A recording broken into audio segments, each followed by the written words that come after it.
CAV science academy में आप लोगों का स्वागत है।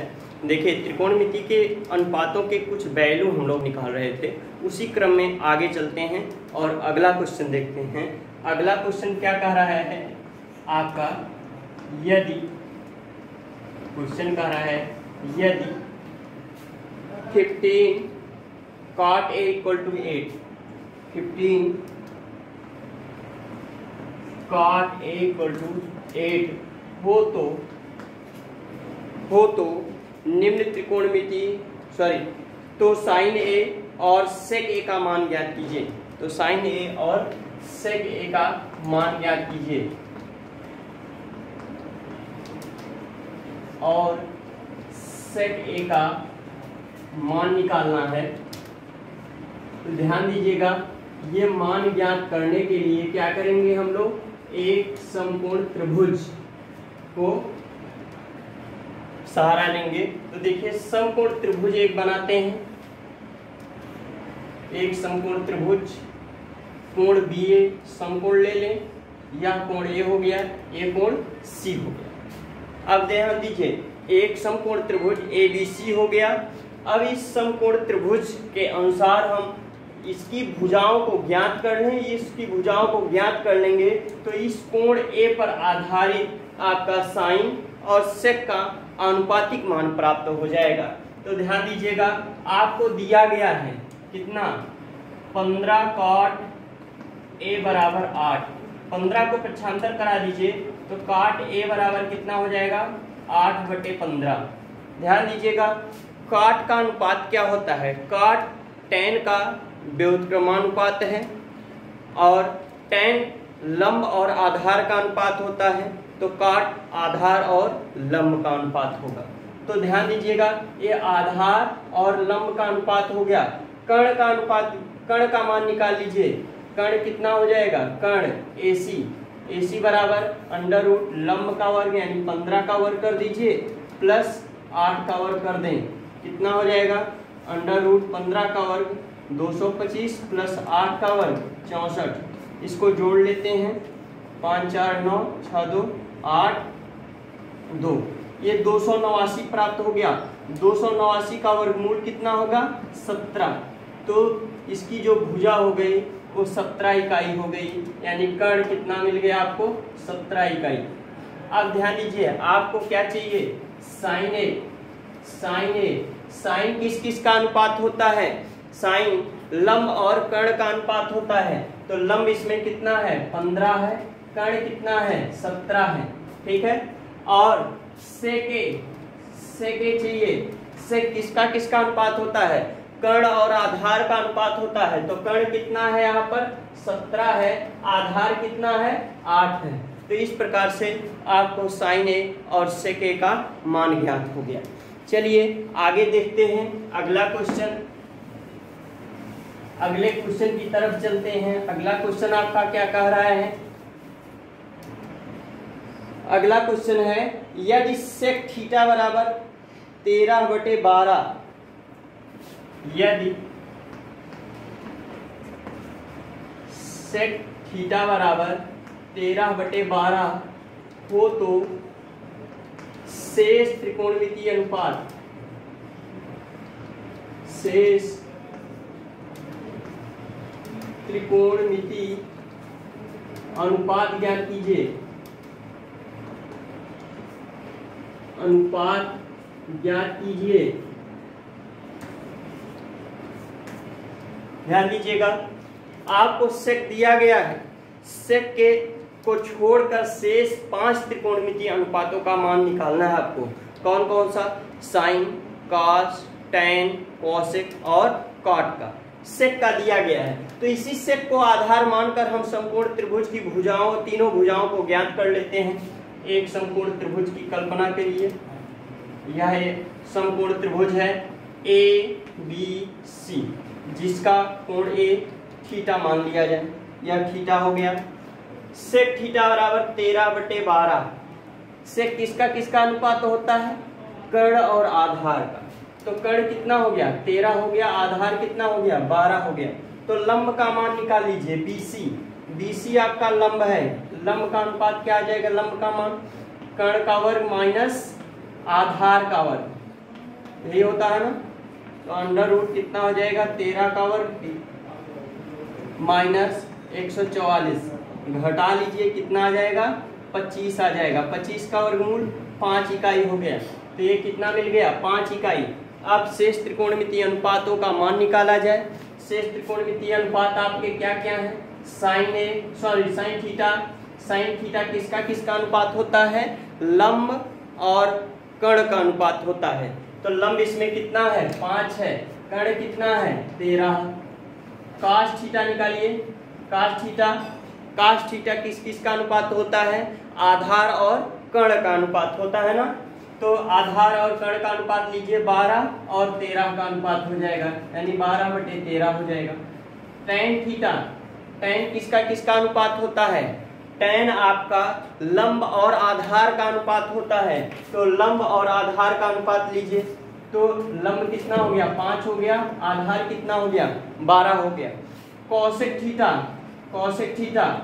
कॉसेक आप जानते हैं साइन का व्युत्क्रम होता है, तो साइन का व्युत्क्रम कर दीजिए, कितना हो जाएगा 13/5 हो जाएगा। ठीक है, उसके बाद आपको कॉट थीटा ज्ञात करना है। कॉट किसका व्युत्क्रम होता है, टैन का व्युत्क्रम होता है, तो कितना हो जाएगा ये 12/5 हो जाएगा, 12/5 हो जाएगा। तो ये आपके शेष त्रिकोणमितीय अनुपात ज्ञात हो गए। ठीक है, आप बिल्कुल आसानी तरीके से इसको निकाल सकते हैं। चलिए अगला क्वेश्चन देखते हैं, अगला क्वेश्चन क्या कह रहा है और उसको किस प्रकार से सॉल्व करते हैं। देखिए इसको ध्यान से समझते चलिए, बेहद आसान क्वेश्चन है। अगला क्वेश्चन है, यदि cot थीटा बराबर 7/8, यदि cot थीटा बराबर 7/8 हो तो दो व्यंजकों का मान निकालना है। पहला आपका दिया है 1 plus sine theta, 1 minus sine theta upon 1 plus cos theta और 1 माइनस cos थीटा। और दूसरा व्यंजक का मान निकालना है। दूसरा किसका कह रहा है, cot square theta, cot square theta. ठीक है, इन दोनों व्यंजकों का मान आपको ज्ञात करना है। ठीक है, तो आइए साइन और कास का मान लेना है। तो साइन और कास का मान पहले ज्ञात कर लें, साइन और कास का मान क्या होगा उसके बाद आगे चलते हैं। ध्यान दीजिएगा, एक समकोण त्रिभुज लें, या कोण इसका थीटा हो गया। ABC एक समकोण त्रिभुज है जिसका भी समकोण है। ठीक है, इसको थीटा ले लिया। काट किसका किसका अनुपात होता है, आधार और लंब का अनुपात, आधार और लंब का अनुपात होता है। तो इसको कर्ण ज्ञात कर लिया जाए, इसका कर्ण आपका AC है। AC बराबर कितना हो जाएगा, √8 का वर्ग प्लस 7 का वर्ग। ठीक है, तो कितना हो जाएगा √8 का वर्ग 64 प्लस 7 का वर्ग 49। ठीक है, कितना आ जाएगा √9 और 4 कितना हो जाएगा 13, 6 4 10 1 11। ये कितना आ गया √113 आ गया, √113। अब ध्यान दीजिए, आपका कर्ण कितना हुआ √113 हुआ। ठीक है, अब यहां से साइन की वैल्यू ले लीजिए। साइन थीटा कितना बनेगा, साइन थीटा आपका बनेगा लंब बटे कर्ण, यानी 8/√113। और काश थीटा क्या बनेगा, आधार बटे कर्ण, यानी 7/√113। ठीक है ना, ये दो वैल्यू आपको मिल गए साइन और कास के। अब इन्हीं वैल्यू की सहायता से इनके मान ज्ञात कर लिए जाए। इनके मान देखिए कैसे निकलेंगे। आपका कितना है 1 प्लस साइन थीटा है, तो साइन थीटा के स्थान पे क्या लिखेंगे 8/√113, तो कितना हो जाएगा 8/√113, यह हो गया। फिर 1 माइनस साइन थीटा, तो साइन थीटा के स्थान पर फिर 8/√113 लिख दीजिए, बटे कितना हो गया 1 प्लस कॉस थीटा दिया गया है, कॉस थीटा के स्थान पर 7/√113, यह हो गया 1 माइनस 7/√113। ठीक है, अब देखिए इसको सॉल्व कर लीजिए। यहाँ पर ध्यान दीजिएगा, एक ब्रैकेट में वही सेम चीजें दिया गया है, केवल प्लस माइनस का अंतर है दोनों ब्रैकेट में। यानी एक ब्रैकेट में आपका a प्लस बी का रूप है, दूसरे में a माइनस बी का रूप है, तो इसको वर्गांतर के रूपों में लिखा जा सकता है a square minus B square का रूप, तो उसी रूप में लिख दीजिए। 1 का वर्ग 1 हो जाएगा, माइनस 8/√113 का वर्ग, बटे कितना 1 का वर्ग माइनस 7/√113 का वर्ग, कितना हो जाएगा 1 माइनस 8 64/113 बटे 1 माइनस 49/113। ठीक है, ये आपको मिला। अब यहाँ पर आप एलसीएम लेकर इसको हल कर लीजिए, कितना हो जाएगा एलसीएम लेके हल करेंगे तो ध्यान दीजिए आगे, यहाँ पर ध्यान दीजिए 113 एक 113, 113 में से 64 घटाना है बटे 113।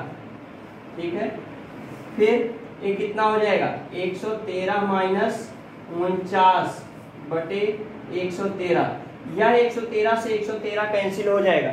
113 में से 64 घटेगा कितना आ जाएगा 49 आ जाएगा, 113 में से 49 घटेगा कितना आ जाएगा 64 आ जाएगा, यही इसकी वैल्यू हो जाएगी 49/64। ठीक है, अब ध्यान दीजिए दूसरा क्या है कॉट स्क्वायर थीटा आपको ज्ञात करना है। तो कॉट थीटा का मान 7/8 दिया गया है, तो कॉस स्क्वायर थीटा का मान 7/8 का वर्ग कर दिया जाए, तो 7 का वर्ग 64 हो जाएगा, सॉरी 7 का वर्ग 49 हो जाएगा, 8 का वर्ग 64 हो जाएगा, तो इसका भी मान कितना आ गया 49/64। इसी प्रकार चलिए अगला क्वेश्चन देखते हैं, अगला क्वेश्चन क्या कह रहा है और उसका मान क्या निकाला जाए।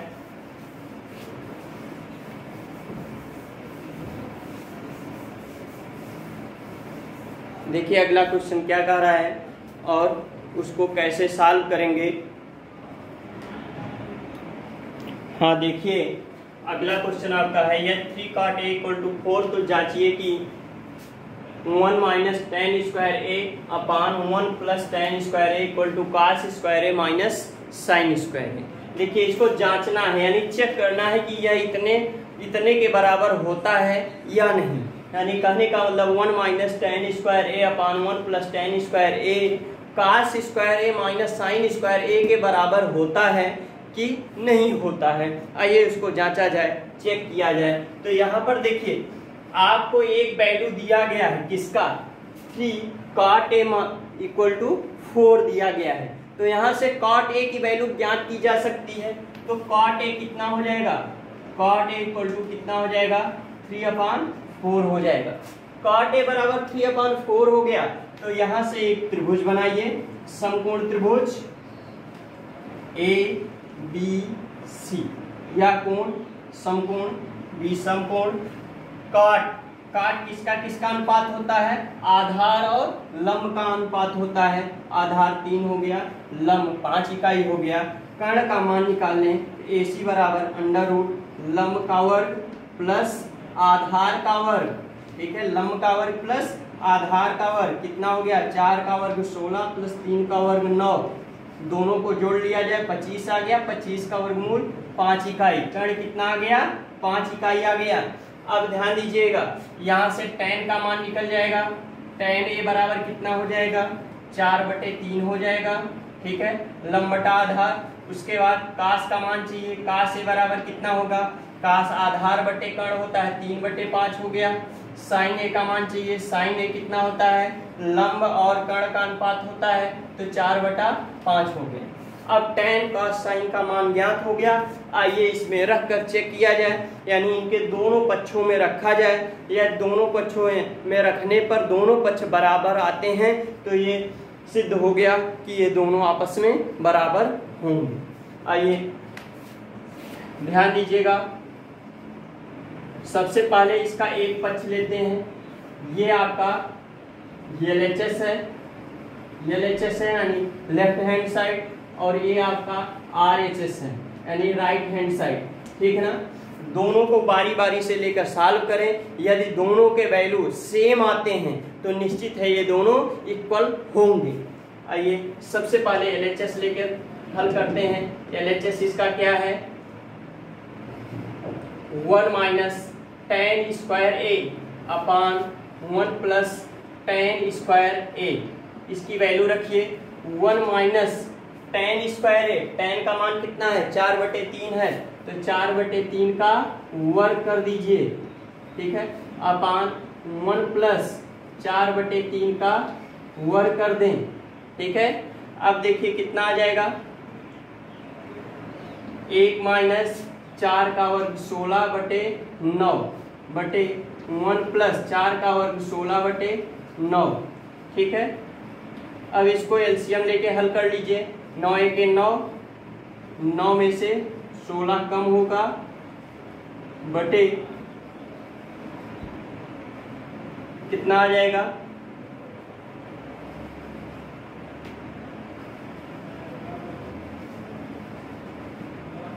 9 धन 16/9, ठीक है।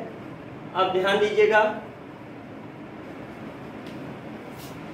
ये 9 से 9 तो कैंसिल हो गया, 9 में से 16 घटाना है, ठीक है। 9 में से 16 तो घटेगा नहीं, तो 16 में से 9 को घटा दीजिए, चिन्ह बड़े का लगाएंगे, यानी निगेटिव वाला बड़ा है तो निगेटिव चिन्ह लगाएंगे। कितना आ जाएगा, -7, -7 बटे 16 9 25, कितना आ गया, -7/25 आ गया। अब ध्यान दीजिए, अगला RHS इसका सॉल्व करें। RHS देखें कितना आता है, cos स्क्वायर है, cos कितना मान है 3/5, 3/5 का स्क्वायर कर दिया जाए, ठीक है, माइनस साइन, साइन कितना है 4/5 है, 4/5 का वर्ग कर दें, कितना आ जाएगा, 3 का वर्ग 9, 9/25 हो गया, माइनस 16/25 हो गया, ठीक है। हर बराबर है तो अंश को जोड़ा या घटाया जा सकता है, तो 9 माइनस 16 बटे कितना हो जाएगा, 25 हो जाएगा। इसकी वैल्यू कितनी होगी, पुनः वही सब्ट्रैक्शन, 9 में से 16 को घटाना है, कितना आ जाएगा, -7 आ जाएगा, -7/25 हो गया। ध्यान दीजिए, RHS और LHS दोनों की वैल्यू सेम आ गई, दोनों की वैल्यू इक्वल आ गई, तो ये दोनों आपस में बराबर होंगे, ठीक है। इसी प्रकार चलिए अगला क्वेश्चन देखते हैं। अगले क्वेश्चन की तरफ ध्यान आकर्षित करते हैं। अगला क्वेश्चन क्या कह रहा है और उसको किस प्रकार से सॉल्व करेंगे।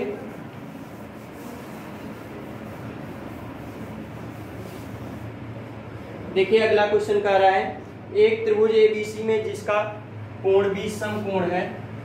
क्वेश्चन है आपका, एक त्रिभुज है ABC जिसका कोण B समकोण है,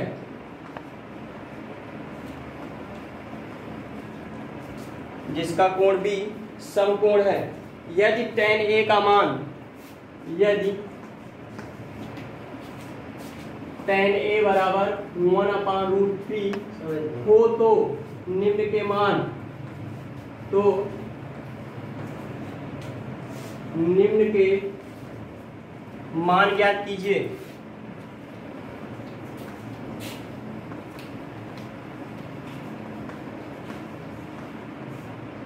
निम्न के मान ज्ञात करना है, किसका किसका मान निकालना है, ध्यान दीजिएगा।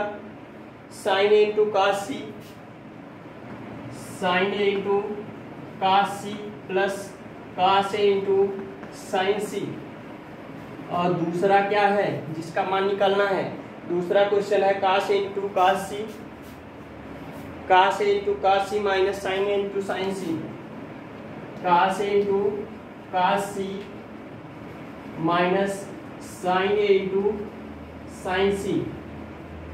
ध्यान दीजिए, उसी प्रकार ही सबसे पहले cos और sin का मान ज्ञात कर लिया जाए और इसमें वो वैल्यू रखकर इनको हल कर लिया जाए। चलिए सबसे पहले एक समकोण त्रिभुज बनाते हैं, एक समकोण त्रिभुज ए बी सी जिसका कोण भी समकोण होगा, कोण भी समकोण होगा, ठीक है। और tan A बराबर 1/√3 दिया गया है। tan किसका किसका अनुपात होता है, लंब और आधार का, तो लंब 1 हो जाएगा, आधार कितना हो जाएगा, √3 हो जाएगा। कर्ण कितना आएगा, कर्ण निकाल लीजिए AC, AC बराबर कितना हो जाएगा, अंडर रूट लंब का वर्ग और प्लस आधार का वर्ग, 1 का वर्ग कर दीजिए प्लस √3 का वर्ग कर दीजिए, ठीक है। कितना हो जाएगा 1 प्लस √3 का वर्ग 3, √4, 4 का वर्गमूल 2, कितना कर्ण कितना आ गया 2 आ गया। अब यहाँ से विभिन्न वैल्यू आपको निकालना है, कितना sin A निकालना है। sin A कोण A यही है ना, इसके लिए ये लंब होगा, यह आधार होगा। ध्यान दीजिए कोणों पर ही लंब और आधार को, ठीक है, इंगित करते हैं। अगर कोण चेंज होंगे तो ये लंब और आधार भी चेंज हो जाएगा। कोणों के ही आधार पर देखते हैं, कोण के सामने वाली भुजा लंब और जिस भुजा पर ये कोण लेते हैं वो भुजा आधार कहलाएगी। अब इसमें कोण ये लिया जा रहा है तो इसके सामने की भुजा 1 इकाई ये लंब होगा और √3 आधार हो जाएगा। यदि कोण C लिया जाए, कोण C लिया जाए तो इसके सामने की भुजा √3 ये आपका लंब होगा और एक ये आधार हो जाएगा, ठीक है। तो sin A यहाँ पर कोण A लिया जा रहा है तो इसलिए लंब 1 होगा, कर्ण 2, कितना हो जाएगा 1/2। उसके बाद cos A चाहिए, cos A बराबर कर्ण बटे आधार, कर्ण सॉरी आधार बटे कर्ण, आधार कितना है √3/2 है। उसके बाद देखिए ध्यान दीजिए sin C चाहिए, sin C, ठीक है। कोण चेंज हो गया, A के बजाय अब C लेना है तो C इसके सामने की भुजा लंब यानी √3 अब लंब होगा, तो √3 लंब होगा तो कितना हो जाएगा √3/2 हो जाएगा, ठीक। cos C की वैल्यू कितनी होगी 1/2 हो जाएगा क्योंकि आधार 1 होगा, ठीक है। इस प्रकार से आपका साइन और cos का मान निकल गया। अब इनको बारी बारी से इन व्यंजकों को सॉल्व करके इसका मान निकाल लिया जाए। देखिए पहला आपका क्या है, sin A into cos C plus cos A into sin C, ठीक है। अब ध्यान दीजिएगा sin A की वैल्यू कितनी है 1/2 है, इंटू cos C की वैल्यू कितनी है cos C 1/2 plus cos A की वैल्यू √3/2 इंटू sin C की वैल्यू √3/2, कितनी आ जाएगी ये वैल्यू 1/4 प्लस √3 इंटू √3 3/4, कितना 3 1 4 4/4 कैंसिल हो गया, कितनी आ गई वैल्यू 1 आ गई, ठीक है ना। चलिए ये तो व्यंजक हो गया। अगला देखते हैं, अगला व्यंजक क्या कह रहा है cos A into cos C minus sin A into sin C। तो सबसे पहले cos A, ठीक है, cos A की वैल्यू कितनी है, cos A की वैल्यू √3/2 है, इंटू cos C की वैल्यू कितनी है, cos C की वैल्यू 1/2 है, माइनस sin A की वैल्यू 1/2 है, इंटू sin C की वैल्यू √3/2 है, ठीक है। ये वैल्यू हो गए। अब देखिए इनका गुणा करिए, √3/4 हो गया माइनस √3/4 हो गया। ये दोनों सेम हैं, घट जाएंगे, क्या वैल्यू आ जाएगी 0, तो इसकी वैल्यू कितनी आ गई 0, ठीक है। तो इस प्रकार से आज का टॉपिक यहीं तक, फिर अगले वीडियो में पुनः आपको नए क्वेश्चनों को लेकर उपस्थित होते हैं।